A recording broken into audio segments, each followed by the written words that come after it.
हरे कृष्णा। मेरे channel divine कोमल में एक बार फिर से आपका स्वागत है। जब देवशयनी एकादशी पर भगवान विष्णु शयन के लिए चले जाते हैं तो उसके बाद सृष्टि का कार्यभार कौन संभालता है।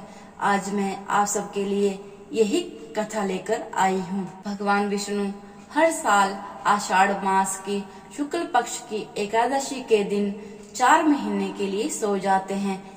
इस वर्ष भगवान विष्णु के सोने की ये तिथि 10 जुलाई है। इस दिन से भगवान विष्णु कार्तिक शुक्ल एकादशी 11 नवंबर तक शयन करेंगे। शास्त्रों में बताया गया है कि भगवान विष्णु जब तक सोते हैं उन दिनों में कोई भी शुभ काम जैसे शादी, जनेऊ, मुंडन, मकान की नींव डालने का काम नहीं किया जाता है। अब सवाल ये उठता है कि क्या वास्तव में भगवान विष्णु सो जाते हैं या भगवान के सोने का कुछ और मतलब है। इन सवालों का जवाब शास्त्रों और पुराणों में दिया गया है। पुराणों में बताया गया है कि राजा बलि ने तीनों लोकों पर अधिकार कर लिया। घबराए इंद्र ने जब भगवान विष्णु से सहायता मांगी तो विष्णु ने वामन अवतार लिया और राजा बलि से दान मांगने पहुंच गए। वामन भगवान ने दान में 3 पग भूमि मांगी। 2 पग में भगवान ने धरती और आकाश नाप लिया और तीसरा पग कहाँ रखे। जब ये पूछा तो बलि ने कहा कि उनके सिर पर रख दें। इस तरह बलि से तीनों लोगों को मुक्त करके भगवान विष्णु ने देवराज इंद्र का भय दूर किया।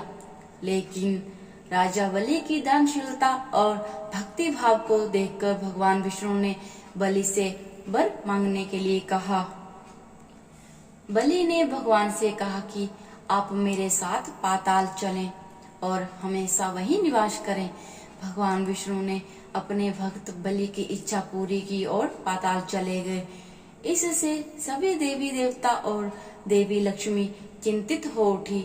देवी लक्ष्मी ने भगवान विष्णु को पाताल लोक से मुक्त कराने के लिए एक चाल चली और पहुंच गई एक गरीब स्त्री बनकर राजा बलि के पास। इन्होंने राजा बलि को राखी बांधी और बदले में भगवान विष्णु को पाताल से मुक्त करने का वचन मांग लिया।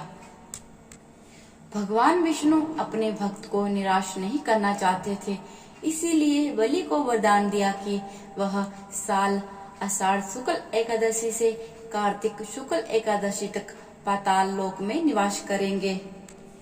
इसीलिए इन 4 महीनों में भगवान विष्णु योग निद्रा में रहते हैं और वामन रूप में भगवान का अंश पाताल लोक में होता है। एक अन्य कथा है कि शंखचूर नाम के असुर से भगवान विष्णु का लंबा युद्ध चला और अंत में असुर मारा गया। युद्ध करते हुए भगवान बहुत थक गए और तब भगवान शिव को त्रिलोक का काम सौंपकर भगवान विष्णु योग निद्रा में चले गए।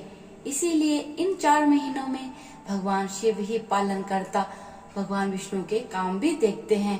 यही कारण है कि सावन में भगवान शिव की विशेष पूजा होती है। तो दोस्तों, ये जानकारी आपको कैसी लगी? पसंद आए तो मेरे चैनल को सब्सक्राइब कीजिएगा और साथ में ही बेल आइकन को जरूर प्रेस कीजिएगा ताकि मेरी आने वाली वीडियो की नोटिफिकेशन आपको मिलती रहे। हरे कृष्णा।